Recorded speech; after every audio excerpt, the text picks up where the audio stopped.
Mesdames et messieurs, je vous propose maintenant un regard très particulier vers les grands moments de Ensemble contre la peine de mort, celui de ces militants. Et j'ai l'énorme plaisir d'inviter sur scène Maître Richard Sédio, je ne le vois même pas, Maître Richard Sédio, qui a plaidé à assister ses clients, dont des condamnés à mort, devant de nombreuses juridictions étrangères.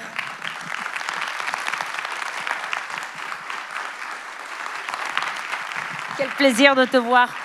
J'invite sur scène Liévin Gondji, avocat congolais, membre de la coalition des Grands Lacs contre la peine de mort. Liévin.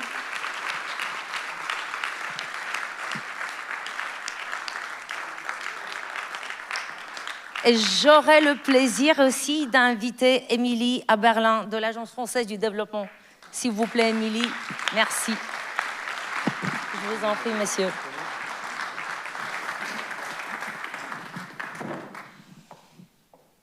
Je vous en prie. Richard, j'ai même pas eu le temps de te voir avant la soirée. C'est pour ça que je me rapproche. Ravie de te revoir des années plus tard. Et tu sais, là, je pensais à une chose. Je ne sais pas combien de dizaines d'interviews je t'ai organisées pendant que je travaillais au CPM et je t'ai jamais interviewé, toi. Ah ben là, c'est le moment. Enfin. Richard, on a eu des moments super critiques. Je tremblais pendant les interviews que je t'avais organisées. Des moments vraiment critiques, surtout lors de la campagne, la grande lutte pour sauver Serge Atlaoui. Richard, comment tient un avocat d'un condamné à mort? Merci, Desislava. Je dois dire que ce combat pour l'abolition est un combat qui me touche de plus en plus après toutes ces années. Je ne suis pas là d'y participer. Avec ECPM, j'ai rencontré ECPM il y a maintenant 25 ans. Et je dois dire que je suis toujours absolument surpris par l'enthousiasme et l'audace de cette association. Et je pense sincèrement, si tu veux qu'on parle un peu du procès de Serge, que le soutien de cette association a été absolument incroyable, permanent, remarquable, terriblement audacieux, parce que nous avons pris, non pas des risques, mais des initiatives qui ont, je crois, permis de le sauver. Il faut tout de même se souvenir qu'à un moment donné, alors que j'étais parti 3 jours en Mauritanie, Sabine m'a appelé en me disant « Richard, Serge va être exécuté, il veut vous voir, rentrez ». Je suis rentré précipitamment. Et une fois arrivé à Paris, nous avons décidé, elle et moi, qu'il était préférable que je reste à Paris pour participer à cette médiatisation, alors qu'elle était sur place pour prendre les contacts qu'il fallait.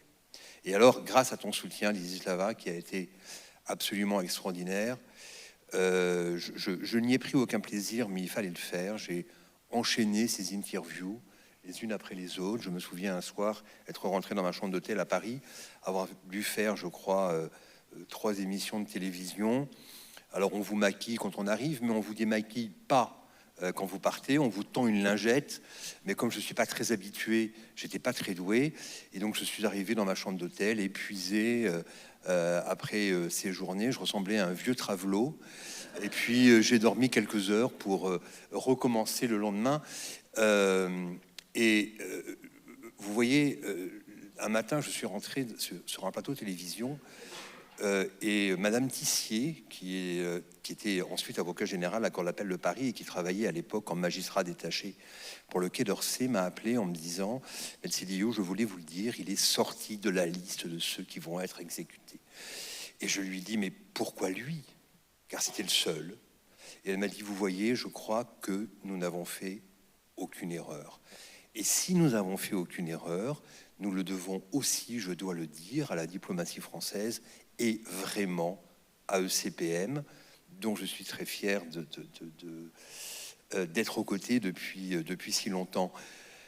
Si tu le permets, tout à l'heure, quelqu'un a dit, et c'est très très juste, que Robert Badinter disait « L'abolition, c'est une affaire de militants, et je suis un militant. » Et il avait profondément raison. Mais un jour, il m'avait dit aussi, doucement, alors que nous étions tous les deux, vous savez, Cédillo, je pense quand même que pour ressentir au plus profond de soi la peine de mort, il faut avoir plaidé contre elle. Et je pense qu'il avait raison. Mais tout ça, c'est toujours fait avec le soutien de CPM. Très rapidement, avec Éric Bernard, un de mes confrères qui est là, je le sais, et mandaté par ECPM. Vous pouvez l'applaudir. Nous sommes, il y a maintenant un certain nombre d'années, partis en Mauritanie pour participer à la défense de 40 opposants politiques que le président de l'époque voulait faire exécuter. Le procès était assez rocambolesque, organisé au milieu du désert. Et je dois dire que c'est parce que nous étions là-bas et parce que nous avons pu informer le président Chirac, qui à l'époque dirigeait la France, de ce qu'il s'est passé, qu'il est intervenu auprès du président mauritanien en lui disant « Attention, si une seule peine de mort est prononcée, les relations entre la France et la Mauritanie ne seront plus jamais les mêmes. » Ce serait plus romantique de dire que c'est une plaidoirie qui les a sauvés, mais c'est parce que CPM était là. J'ai encore une seconde, parce que tout à l'heure, Oriane a parlé de l'affaire Our Body. Je voulais quand même en redire un mot, parce que ça, c'est l'audace la plus extrême de CPM. Lorsque j'ai pris connaissance de l'existence de cette exposition, il y a maintenant un certain nombre d'années, organisée en plein Paris avec des corps humains décharnés qui étaient présentés à des fins prétendument artistiques et scientifiques, je me suis dit, mais qu'est-ce que c'est que ce truc-là? J'ai commencé à fouiller la question et j'ai compris qu'il y avait parmi ces corps des corps de condamnés à mort chinois qui étaient plastifiés, polymérisés et vendus à ces organisateurs. J'ai proposé à ECPM et à Solidarité Chine de porter ce procès. Et malgré les risques de cette procédure, ECPM a joué le jeu immédiatement. Et nous avons fait le travail qui aurait dû être fait par le procureur de la République. Nous avons fait annuler cette exposition et nous avons dénoncé ce sinistre commerce de corps de condamnés à mort. Bravo ECPM. Maître Richard Cédillo.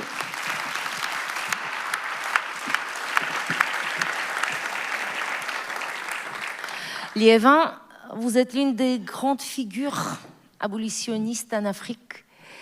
Et j'aimerais bien qu'on parle un tout petit peu du début de votre parcours avec le CPM. Est-ce que c'est vrai qu'en 2007, en écoutant Radio France Internationale, vous entendez, mais complètement par hasard, parler du Congrès mondial contre la peine de mort à Paris? Vous prenez un billet d'avion et vous arrivez à Paris. Vrai? À peu près vrai. C'est ce qu'on m'a raconté. À peu près vrai parce que ce n'est pas 2007, c'est 2001. Le premier congrès mondial contre la peine de mort se tient à Strasbourg en juin 2001. Et donc, moi, je venais de créer Culture pour la paix et la justice en 1999 avec deux thèmes, la lutte contre l'impunité et l'abolition de la peine de mort. En réalité, c'est l'abolition de la peine de mort enrobée dans la lutte contre l'impunité parce que nous sommes dans un régime dictatorial. Et donc, quand j'apprends par RFI qu'il y a un congrès mondial contre la peine de mort à Strasbourg, heureusement que j'avais mon visa en cours, donc je paye mon propre billet et donc je me rends à Strasbourg et je participe à ce congrès mondial, le tout premier. Et depuis lors, je participais à tous les autres congrès mondiaux aux côtés des CPM. Êtes-vous optimiste? Comment ça va en Afrique? Qu'est-ce qui se passera? Il faut savoir qu'avec Richard, il a défendu le condamné à mort, mais il m'a même défendu moi. Il m'a défendu moi avec Éric Bernard parce que, militant contre la peine de mort, j'ai été poursuivi par le ministre de la Justice de l'époque. Et Richard est venu pour me sauver des griffes parce qu'il était entendu, une réunion était faite pour qu'à l'issue de la procédure, je sois amené à la prison. Il est arrivé, il a réglé la question. Donc, nous avons, avec Richard, à Montréal, réfléchi sur comment ressortir la situation des condamnés à mort dans les pays qui sont très obscurs, notamment en Afrique.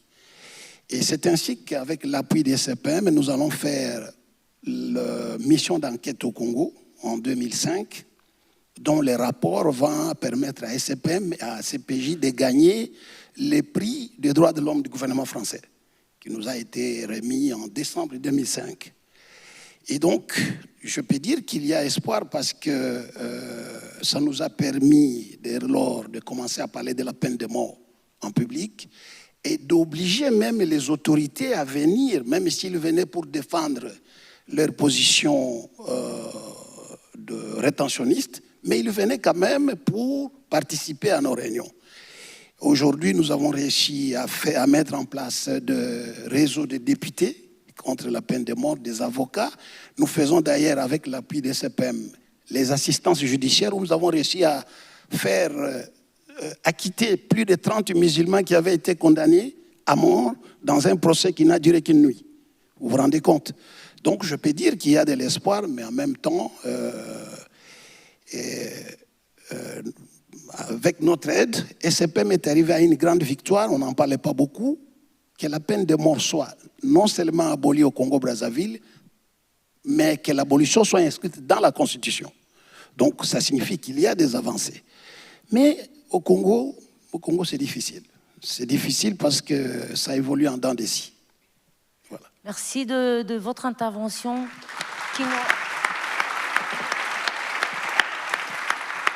qui nous aide à nous rendre compte que dans le monde, il y a des milliers de femmes et d'hommes qui se battent pour que la vie l'emporte. Je vous remercie de tout mon cœur. Maître Liev Ngondji.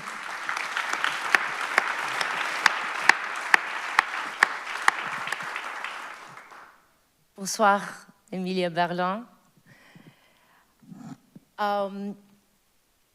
Il me paraît très intéressant comment les partenaires voient ECPM. J'aimerais bien qu'on parle d'un côté du programme Éduquer et d'une des campagnes clés, symboles de CPM.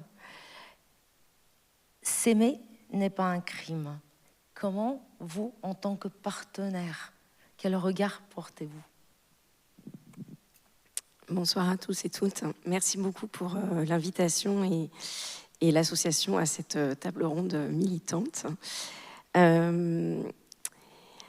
Ça nous permet simplement de rappeler que le groupe Agence française de développement, qui est un acteur majeur de la politique d'investissement solidaire et durable, accompagne de très nombreux projets dans près de 80 pays, sur de très nombreux secteurs, dont la gouvernance et les droits humains, d'où ma présence ce soir, et le fait auprès de gouvernements, de collectivités, mais aussi, et de plus en plus jusqu'en 2024, avec des organisations de la société civile. Et c'est pour ça qu'on accompagne depuis 15 ans, Ensemble contre la peine de mort, avec l'appui du ministère de l'Europe et des Affaires étrangères, pour toutes les actions qui ont été montrées ce soir à l'étranger, mais aussi pour leur action en France. Et merci pour votre question qui nous permet de rappeler que ce qu'on fait en fait à l'international, on le fait aussi parce qu'on pense qu'on est tous reliés par des destins communs, que ça a une influence aussi en France. Et on soutient donc des programmes spécifiques pour sensibiliser les citoyens, les jeunes, le grand public aux enjeux de solidarité internationale en France. Donc depuis 2010, on accompagne Ensemble contre la peine de mort sur ce programme Éduquer. Alors, pourquoi on le fait? On le fait parce qu'on pense que la peine de mort et surtout son abolition n'est effective que si elle l'est dans les consciences et que c'est notre rôle aussi d'accompagner ces changements, que ça nécessite de le faire dans la durée, d'où ce partenariat sur ce programme-là depuis une dizaine d'années. On le fait aussi parce qu'on constate bien que le recul de l'état de droit n'a pas de frontières, et que, comme ça a été dit au démarrage de cette soirée, ce sujet-là est fragile. Il est fragile dans de nombreux endroits, mais également en France. Et puis, on le fait parce qu'on sait que ça marche. Et j'espère que nombreux sont ceux qui, ce soir, ont eu l'occasion d'assister à des témoignages de militants, de membres de la famille de personnes condamnées à mort, d'avocats. Ces témoignages que CPM organise souvent en milieu scolaire sont poignants, et d'ailleurs on a eu plusieurs exemples aujourd'hui à quel point cela peut changer une vie, changer un point de vue. Et si on le fait, c'est aussi parce qu'on pense qu'au travers du sujet de l'abolition de la peine de mort, on peut aborder plein d'autres enjeux qui sont importants aujourd'hui sur notre capacité à vivre ensemble. Des enjeux de discrimination, des enjeux sur le rôle de la justice, des enjeux aussi sur notre capacité à avoir un débat ouvert, éclairé et apaisé. Donc on est très heureux de pouvoir le faire depuis 2014 avec vous. Merci. Emilia Berlin de l'Agence française de développement. Maître Liévin Gondji, Maître Richard Sédio, applaudissements à vous. Merci. Pour Richard, juste vous dire, je refuse jamais. Soir, merci, tu es un amour. Je voudrais dire deux toutes petites choses. Le CPM a également été très active à l'occasion des condamnations à mort en Irak. Et je tiens à saluer mon confrère et ami Mathieu Bagard, qui est dans la salle, avec lequel je défends certains ressortissants français détenus en Irak, dont la peine a été commuée, mais nous savons que certains autres vont être condamnés à nouveau très prochainement. Et puis enfin, parce que j'en reviens, je voulais vous dire qu'aujourd'hui, une peine de mort a été prononcée en Tunisie et que c'est évidemment un signe dramatique donné à ce pays qui était sous moratoire depuis 1991. Je pense donc profondément à mes amis tunisiens ce soir. Merci Richard.